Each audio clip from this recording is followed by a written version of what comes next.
Eine Frau, die in den Subway Club Apartments in Longwood, Florida wohnte, rief die Polizei an und berichtete von einer unangenehmen Auseinandersetzung mit einem Handwerker namens Armando. Die Frau erzählte, dass Armando sie um ein Date gebeten habe und sie ihm eine Absage erteilt hatte. Unmittelbar danach flog ein 5 Kilogramm schweres Paket durch ihr Wohnzimmerfenster, was sie erschreckte und sie um ihr Leben fürchten ließ. Die Polizei traf kurz nach dem Anruf am Tatort ein.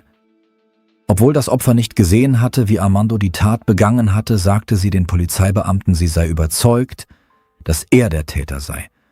Leider konnte die Frau den Nachnamen von Armando nicht nennen und es gelang der Polizei nicht, den Verdächtigen ausfindig zu machen. Letztendlich weigerte sich die Frau, Anzeige zu erstatten. 6 Monate später wurde die Wohnanlage Arden Villas in Orlando zum Schauplatz eines weiteren schrecklichen Geheimnisses. Die 19-jährige Mia Marcano, Bewohnerin und Mitarbeiterin der Wohnanlage Arden Villas in Orlando, stieg nie in das Flugzeug, mit dem sie zu ihrer Familie fliegen wollte, und wurde als vermisst gemeldet. Im Laufe der Ermittlungen zu ihrem Verschwinden erfuhren die Behörden von einem merkwürdigen Zufall. Kurz zuvor hatte Mia die Avancen eines besessenen Handwerkers zurückgewiesen. Es stellte sich heraus, dass es sich dabei um Armando Caballero handelte, einen 27-jährigen Mann. Die 19-jährige Mia Marcano war eine strahlende, zielstrebige junge Frau. Nach Angaben ihrer Familie stammte sie aus der Gegend von Miami. Sie schloss im Jahr 2020 die Highschool ab und verwirklichte ohne Zeit zu verlieren ihren Traum von einer Hochschulausbildung, indem sie sich am Valencia College in Central Florida einschrieb. Mia war jung und unabhängig und ihr Nachbar beschrieb sie als schüchterne, freundliche und liebenswerte junge Frau mit einem ruhigen Wesen. Sie lebte und arbeitete in der Wohnanlage Arden Villas in Orlando, Florida, und es gelang ihr, sich ein angenehmes Leben aufzubauen. Sie arbeitete in einem Büro für die Vermietung von Wohnungen. Trotz ihres vollen Terminkalenders fand sie Zeit für die Menschen, die sie liebte, insbesondere für ihre große, sehr enge Familie. Sie schätzte deren Traditionen wie den Besuch des jährlichen Karnevals in Miami sowie Paraden und Konzerte und bemühte sich stets, mit ihren Wurzeln in der Gegend von Miami in Verbindung zu bleiben. Mia freute sich auf das Wiedersehen mit ihrer Familie in Fort Lauderdale, da ihr Vater für sie einen Überraschungsflug mit Southwest Airlines ab Orlando gebucht hatte. Es war vorgesehen, dass der Tag des Verschwindens von Maya ein freudiger Tag für ihre Familie und für sie selbst werden sollte. Ihr Flug sollte zwischen 19:30 Uhr und 20 Uhr landen und sie hatte ein Uber-Taxi bestellt, das sie nach Feierabend gegen 17 Uhr abholen sollte. Als aus Minuten Stunden wurden, sagte Mias Mutter, dass etwas schiefgelaufen war. Sie telefonierte mit den Familienangehörigen, während sie auf ihr Taxi wartete. Nach einem kurzen Gespräch wurde Mias Mutter zunehmend besorgt, als Mia nicht mehr auf Nachrichten oder Anrufe reagierte. Da die Mitarbeiter der Fluggesellschaft der Familie zunächst keine Auskunft geben konnten, musste die Familie warten, bis das Flugzeug gelandet war. Erst dann erfuhren sie, dass Mia ihren Flug verpasst hatte. Daraufhin beschloss die Familie, Mias Freundin zu bitten, nach ihr zu sehen und zu überprüfen, was mit ihr passiert war, indem sie ihre Wohnung aufsuchte. Als sie dort ankam, war Mia nicht zu finden. Die Situation war beunruhigend. Ihre Familie wusste, dass sie schnell handeln musste. Sie kontaktierten die Polizei um 21:42 Uhr und beantragten eine Überprüfung der Wohnung. Zur gleichen Zeit begannen Mitglieder der Familie aus Fort Lauderdale, sich auf die 3-stündige Fahrt nach Norden nach Orlando vorzubereiten. Sheriff-Assistent Paulina traf um 22:07 Uhr ein und wurde von Familienmitgliedern empfangen. Zunächst warf er einen Blick durch das Schlafzimmerfenster, das sich von außen leicht öffnen ließ. Später traf Mias Nachbarin ein, um die Wohnung aufzuschließen. Zunächst betraten sie die Wohnung nicht durch die Tür, stellten jedoch fest, dass die Schlafzimmertür verschlossen war. Mias Zimmernachbarin kletterte durch das Fenster ins Schlafzimmer, kurz darauf folgte Paulina. Im Schlafzimmer bemerkte Paulina mehrere beunruhigende Details, darunter ein ungemachtes Bett, eine rote Substanz auf dem Kissen eines Plüschbären, den Mia sehr liebte. Er wurde auf dem Boden des Schranks gefunden, sowie ein Möbelstück, das an die Tür gelehnt war. Paulina machte Fotos und schickte sie an Mias Familienangehörige, die bestätigten, dass diese Funde ungewöhnlich waren. All dies weckte zusätzliche Besorgnis hinsichtlich Mias Verschwindens.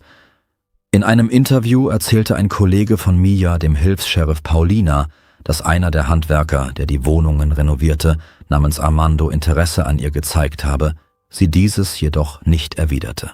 Nachdem er den Bericht aufgenommen und alle Personen, die über weitere Informationen verfügten, aufgefordert hatte, sich beim Büro des Sheriffs zu melden, kam Hilfs-Sheriff Paulina zu dem Schluss, dass Mia höchstwahrscheinlich freiwillig verschwunden sei und nicht als vermisste Person galt, die sich in unmittelbarer Gefahr befand.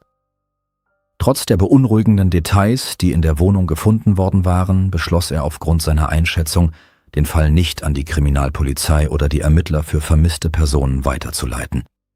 Am 25. September um 0:29 Uhr kontaktierte der Wachmann von Arden Villas das Büro des Sheriffs, um mitzuteilen, dass er mit Klebeband Fingerabdrücke vom Fensterbrett in Mias Schlafzimmer abgenommen hatte.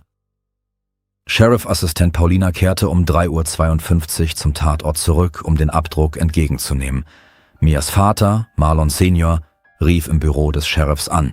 Mias Familie war aus Fort Lauderdale angereist und bat Sheriff-Assistent Paulina, noch einmal zum Tatort zurückzukehren. So gelang es, weitere Hinweise zu finden.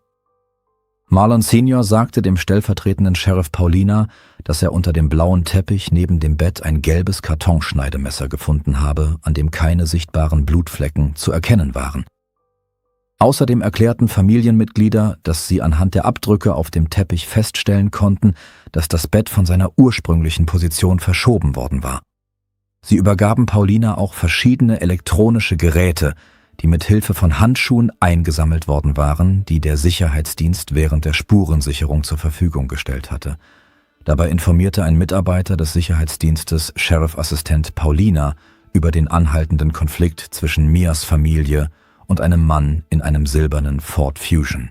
Später wurde der Mann als Armando Caballero identifiziert, ein Wartungsmitarbeiter von Arden Villas, der sich freiwillig auf der Polizeiwache meldete, als Paulina ihn befragte. Der Sicherheitsbeamte teilte Paulina mit, dass die Familie in Armandos Auto einen Schraubenzieher, eine Handytasche und eine rosa Decke gesehen hatte, die ihr verdächtig vorkam. Während des Verhörs sagte Armando dem Hilfs-Sheriff, dass er zu ihm gekommen sei, nachdem ein Kollege mit dem Spitznamen Tati ihm mitgeteilt hatte, dass Mia verschwunden sei. Er behauptete, Mia zuletzt um 15 Uhr desselben Tages im Clubgebäude gesehen zu haben. Die Familienangehörigen hatten jedoch das Gefühl, dass hier etwas nicht stimmte.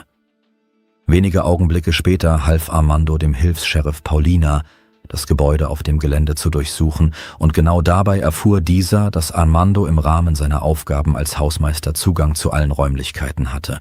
Paulina erlaubte Armando zu gehen, da es seiner Meinung nach zu diesem Zeitpunkt nicht genügend Gründe für eine Festnahme gab. Um 8:40 Uhr morgens bemerkten Familienmitglieder, die Armandos Wohnung in Winter Park beobachteten, wie er aus seinem Auto stieg. Die Familie bemerkte, dass Armando blaue Gummihandschuhe, eine dunkle Tasche und eine rosa Decke trug, die ihrer Meinung nach Mia gehörten. Sie kontaktierten die Polizei von Castleberry, doch die Beamten erklärten, dass sie wenig tun könnten, da der Fall einer vermissten Person unter die Zuständigkeit des Orange County Sheriff's Office falle. Einer der Männer aus Mias Familie bat Armando um seine Zustimmung zu einer begrenzten Durchsuchung seiner Wohnung in Anwesenheit eines Beamten, und Armando willigte ein. Es wurde nichts von Beweiswert gefunden und der Fall wurde um 11:52 Uhr beendet. 2 Hilfs-Sheriffs trafen in Arden Villas ein, um dem Verschwinden nachzugehen, und zu einem späteren Zeitpunkt am Nachmittag wurde der Fall an die Abteilung für vermisste Personen weitergeleitet. Die Ermittler trafen ein und erfuhren bei den Befragungen, dass am Freitag um 16:34 Uhr ein Handwerker an Mias Tür geklopft hatte. Obwohl an diesem Tag keine aktiven Aufträge für Arbeiten in ihrer Wohnung vorlagen, bestätigte Mias Bruder den Ermittlern, dass Armando Mia über die App Cash App zwischen $600 und $700 geschickt hatte, weil sie hübsch sei. Außerdem erklärte eine Kollegin von Mia, dass Mia und Armando keine romantische Beziehung hatten. Sie fand es seltsam, dass er ihr solche Nachrichten schickte. Die Kollegin teilte zudem eine weitere Nachricht von Armando an Mia mit, in der stand, dass er sie gerne probieren würde. Diese Nachricht wurde später den Beweisen beigefügt. Viele Freunde und Kollegen von Mia bestätigten diese Nachrichten. Auf der Grundlage der Ermittlungsergebnisse erhielten die Ermittler einen Durchsuchungsbefehl für Armandos Wohnung und leiteten diesen an die Abteilung für schwere Straftaten des Sheriffbüros weiter. Der 27-jährige Armando Manuel Caballero verbrachte den größten Teil seines Lebens in Orlando. Er absolvierte die Colonial High School und erhielt ein Sportstipendium an der Warner University. Allerdings wurde er im 2. Studienjahr exmatrikuliert, nachdem er im Flur des Studentenwohnheims eine kleine Explosion verursacht hatte, angeblich als Scherz. Nachdem er einige Jahre bei seiner Mutter gelebt hatte, zog er in eine eigene Wohnung. Bei der Befragung beschrieb seine Mutter ihn als passiv und respektvoll und erklärte, es sei nicht seine Art, sich über Kleinigkeiten zu ärgern oder aufzuregen. Armandos Vorstrafenregister sprach jedoch eine andere Sprache, da er 2013 wegen Schüssen mit einer Schusswaffe auf dem Schulgelände festgenommen worden war. Die Beamten gingen zudem davon aus, dass er für den Vorfall mit dem Werfen einer Hantel in den Sabal Apartments zu Beginn desselben Jahres verantwortlich war. Während die Polizei die Suche fortsetzte, wurde die für Montag, den 27. September um 13 Uhr geplante Pressekonferenz aufgrund eines Notrufs verschoben, der an diesem Morgen eingegangen war. Darin hieß es, dass ein Mann erhängt in der Garage der Sabal Club Apartments aufgefunden worden sei. Wenig später fand die Pressekonferenz dann doch statt. Und hier ist, was Sheriff John Mina sagte. Guten Tag. Wir sind heute hier versammelt, weil wir die Hilfe unserer gesamten Gemeinde bei der Suche nach der 19-jährigen Mia Marcano benötigen. Ich bin hier gemeinsam mit Mias Vater, Marlon Marcano, ihrer Mutter Patricia Jackson, ihrem Bruder Marlon Jr., ihrer Stiefmutter Joseline, ihrer Tante Pia sowie ihrer Großmutter Violet und Joy. Wir bitten alle, die irgendwelche Informationen über Mias Aufenthaltsort haben, sich bitte zu melden. Nachdem Mia als vermisst gemeldet wurde, haben unsere Ermittler die Identität einer Person ermittelt, die an ihrem Verschwinden beteiligt ist. Es handelt sich um den 27-jährigen Armando Manuel Caballero. Heute früh wurde Armando Caballero tot in einer Wohnanlage im Seminole County aufgefunden. Es scheint, als habe er sich das Leben genommen. Caballeros Auto wurde am Tatort entdeckt und befindet sich derzeit zur Spurensicherung im Büro des Sheriffs. Die Ermittlungen zum Tod von Caballero werden vom Seminole County Sheriff's Office geleitet. An diesem Wochenende haben wir intensiv nach Caballero gesucht und ich möchte wiederholen, dass Mia weiterhin als vermisst gilt. Ihr Verschwinden erscheint verdächtig und unsere Ermittler sowie die Familienangehörigen vermuten offensichtlich, dass ihr etwas Schreckliches zugestoßen ist. Wir werden weiterhin alles in unserer Macht Stehende tun, um sie zu finden. Nun werde ich einige Familienmitglieder bitten, ein paar Worte zu sagen. Derzeit möchte die Familie keine Fragen beantworten. Ihre Familie sprach anschließend folgende bewegende Worte. Mein Name ist Pia und ich bin Mias Tante. Diese Nachricht ist für dich. Ich weiß, dass du lebst. Ich weiß, dass du dort bist. Wir lieben dich. Du weißt, dass wir stark sind. Du weißt doch, dass wir eine große Familie sind. Du weißt doch, dass wir keine einzige Nacht ruhig schlafen werden, bis wir dich nach Hause gebracht haben. Wir vermissen dich. Wir wissen, dass du stark bist, Mia. Was auch immer passiert ist, kämpfe, denn wir werden dich beschützen. Deine Mama, dein Papa, deine Oma und dein Opa, deine Stiefmutter, dein Bruder, deine Onkel und deine Tante. Du bist meine einzige Nichte. Du weißt, dass wir dich lieben. Wir schätzen dich sehr. Du bist die Prinzessin unserer Familie. Wir vermissen dich. Wir kämpfen. Wir sind hier. Und wir warten auf dich. Diese Familie glaubt an Gott. Wir glauben an die Hoffnung und wir haben den Glauben. Sobald du bereit bist, gib uns ein Zeichen und wir werden sofort da sein. Du weißt das. Ich liebe dich, Mia. Armandos Leiche wurde im Sabal Club gefunden. Auch sein Auto wurde an diesem Ort entdeckt, wo die Beamten schwarzes Klebeband mit schwarzen Haarsträhnen fanden. Später wurden die Haare durch eine DNA-Analyse untersucht. Es stellte sich heraus, dass es sich um Mias Haare handelte. In den folgenden 5 Tagen suchten Hunderte von Polizeibeamten, Freunden, Familienangehörigen und Mitgliedern der örtlichen Gemeinde an verschiedenen Orten nach Mia. Am 2. Oktober organisierte das Sheriffbüro von Orange County eine weitere Pressekonferenz, um dringende Entwicklungen bei der Suche nach Mia Marcano bekannt zu geben. Der Sheriff sagte, offensichtlich ist dies nicht die Nachricht, die ich Ihnen heute gerne überbracht hätte. Heute früh reagierte das Sheriff-Büro von Orange County auf einen Notfall. Ein Team durchsuchte das Gebiet um die Timber Scan Apartments unweit der South Texas Avenue in Orange County. Genau dort entdeckten sie eine Leiche, von der die Ermittler annahmen, dass sie Mia Marcano gehörte. Dies geschah vor etwa einer Stunde. Die Ermittler hatten Mias Eltern bereits die tragische Nachricht überbracht. »Unsere Herzen sind gebrochen. Ich habe Ihnen am Donnerstag gesagt, dass Hunderte von Mitarbeitern des Orange County Sheriff's Office sich diesem Fall verschrieben und sehr hart gearbeitet haben. Alle wollten, dass die Geschichte anders endet. Warum sind wir also bei den Timber Scan Apartments gelandet? Nun, die Handyaufzeichnungen zeigten uns, dass Caballero sich am Freitagabend zwischen 20 Uhr und 21 Uhr in oder nahe der Wohnanlage aufhielt, genau an dem Abend, an dem ihr Verschwinden gemeldet wurde. Er blieb dort etwa 20 Minuten.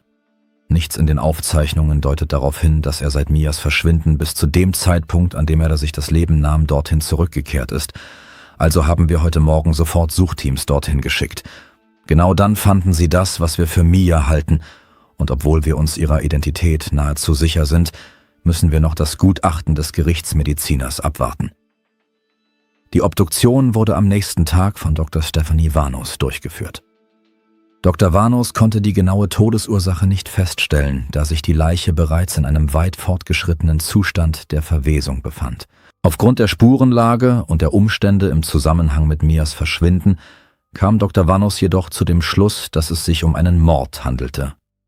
Später wurde bestätigt, dass das Blut auf dem Kissenbezug in Mias Wohnung sowie die Haare auf dem Klebeband, das in Armandos Auto gefunden worden war, mit Mias DNA übereinstimmten. Basierend auf den Ermittlungsergebnissen gingen die Ermittler davon aus, dass sich der Mord an Mia Marcano höchstwahrscheinlich wie folgt abgespielt hatte. Um 17 Uhr zeigte eine Überwachungskamera, wie Mia nach ihrer Schicht nach Hause ging. Um 17:06 Uhr aktivierte Mias Fingerabdruckscanner die Tür ihrer Wohnung und sie betrat ihr Apartment. Die Ermittler vermuteten, dass Armando sich bereits seit 16:32 Uhr in der Wohnung aufgehalten und dort auf sie gewartet hatte. Der Zustand des Bettes, zerbrochene Dekorationsgegenstände auf dem Boden sowie Blutflecken auf dem Kissenbezug und dem Kopfkissen deuteten darauf hin, dass Armando Mia angegriffen hatte und es zu einem heftigen Kampf gekommen war. Die Ermittler gingen davon aus, dass Armando Mia getötet hatte und ihre Leiche gegen 17:50 Uhr aus der Wohnanlage Arden Villas brachte. Anschließend fuhr Armando in westlicher Richtung durch Orlando, bevor er den südlichen Teil des Orange County erreichte. Schließlich kam er gegen 20:30 Uhr bei der Wohnanlage Timber Scan an, in der er früher gewohnt hatte, und fuhr zu einem abgelegenen nordöstlichen Bereich des Komplexes, der größtenteils verlassen und von hohem Gras überwuchert war. Dort gab es keine Gebäude und kaum Menschen in der Umgebung. Er zog Mias Leiche aus seinem Auto und legte sie hinter eine dichte Baumreihe, die zu einem See hinter dem Komplex führte. Ihre Beine, Arme, ihr Gesicht und ihr Hals waren bereits mit schwarzem Klebeband umwickelt, ähnlich dem Klebeband, das er bei Reparaturarbeiten verwendet hatte. Er ließ ihre rote Handtasche neben ihr auf dem Boden liegen und platzierte außerdem ihre Arbeitsbluse sowie den blutbefleckten Kissenbezug am Tatort. Mias Familie und ihr Anwalt Daryl Washington hielten später eine Pressekonferenz ab und erklärten, dass die Wohnanlage, in der Mia lebte und arbeitete, mehr hätte tun müssen, um die Sicherheit ihrer Bewohner zu gewährleisten. Im Oktober 2021 reichte die Familie eine Klage wegen fahrlässiger Tötung gegen Arden Villas ein.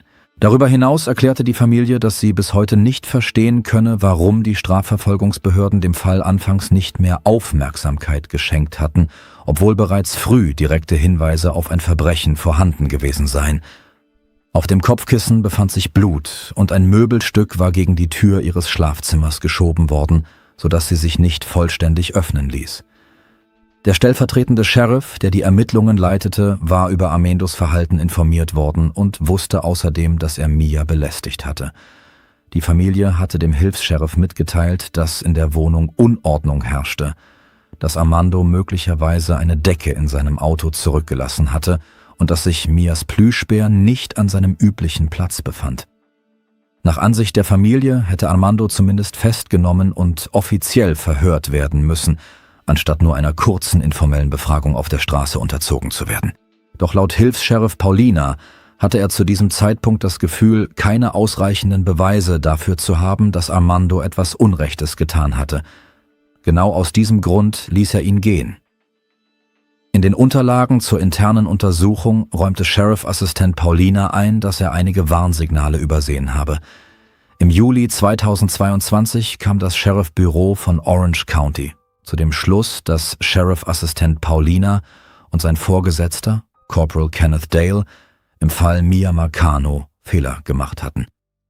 Die Ermittler stellten fest, dass Sheriff-Assistent Paulina es versäumt hatte, seinem Vorgesetzten wichtige Details mitzuteilen, darunter den Fund von Blut auf dem Kissen in Mias Zimmer sowie zerbrochenen Schmuck auf dem Boden. Infolgedessen stufte Dale Mia als freiwillig vermisst ein und nicht als vermisste Person in Gefahr. Dies verhinderte die frühzeitige Einschaltung der Kriminalbeamten und der Abteilung für strafrechtliche Ermittlungen. Aufgrund dieser Untersuchung wurde Paulina für 150 Stunden ohne Bezahlung suspendiert, während Corporal Dale eine unbezahlte Suspendierung von 10 Stunden erhielt. Der Anwalt von Mia Marcano, Daryl Washington, erklärte, dass die Familie die Suspendierung für unzureichend halte und sich strengere Konsequenzen wünsche, einschließlich einer Entlassung. Sheriff John Mina erklärte später, dass Sheriff-Assistent Paulina entlassen werde und dass künftig Maßnahmen ergriffen würden, um Fällen vermisster Personen mehr Aufmerksamkeit zu widmen. Mia Marcano war jung, talentiert und voller Lebensfreude. Ihr Verschwinden und ihre Ermordung erregten internationale Aufmerksamkeit und erforderten gemeinsame Anstrengungen ihrer Familie, um Gerechtigkeit zu erreichen. Das Büro des Bezirksstaatsanwalts von Orange County, das FBI, benachbarte Strafverfolgungsbehörden und die örtliche Gemeinschaft arbeiteten gemeinsam daran, Antworten zu finden. Obwohl Mia laut den Ermittlungen vermutlich bereits getötet worden war, bevor die Polizei aktiv eingreifen konnte, konnten die Strafverfolgungsbehörden der Familie zumindest dabei helfen, Gewissheit über Mias Schicksal zu erhalten. Dennoch blieben wichtige Fragen offen. Dazu gehörten insbesondere die zögerliche Vorgehensweise zu Beginn der Ermittlungen sowie die übersehenen Spuren eines Kampfes in Mias Wohnung und die Sicherheitsmängel innerhalb der Wohnanlage. Trotz des tragischen Ausgangs setzt die Familie Marcano ihren Kampf für Gerechtigkeit für Mia fort. Nach ihrem Tod gründete die Familie eine gemeinnützige Organisation namens Mia Marcano Foundation. Laut der Stiftung besteht das Hauptziel der Organisation darin, sicherzustellen, dass Mias Tod nicht umsonst war und dass Familien vermisster Personen nicht dasselbe durchleben müssen wie die Familie Marcano. Danke fürs Zuschauen und passen Sie auf sich auf.